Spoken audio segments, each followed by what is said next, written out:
పరమేశ్వరుడు అరుణాచల వైభవంలో స్కాంద పురాణంలో ఒక మాట అంటాడు, అందరు తల్లులు తమ బిడ్డల్ని పెంచడానికి పాలిచ్చి పెంచుతారు, కానీ పార్వతీదేవి అందుట అందరికీ ఉన్నట్టు నాకు ఒక్క బిడ్డడు కాదు, ఈ లోకమంతా నాకు బిడ్డలే, కాబట్టి నాకు నా భర్త ఆదేశించాడు, నువ్వు వెళ్ళి భూమి మీద తపస్సు చేస్తే భూమి యొక్క గొప్పతనం పెరుగుతుంది.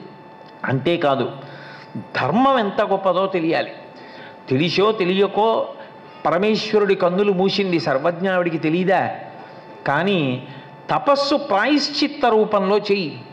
ఆ తపస్సు యొక్క గొప్పతనం ధర్మం తప్పితే విధించుకోవలసిన ప్రాయశ్చిత్త కర్మ తెలిస్తే మనుష్యులు ధర్మం తప్పకుండా ఉంటారు.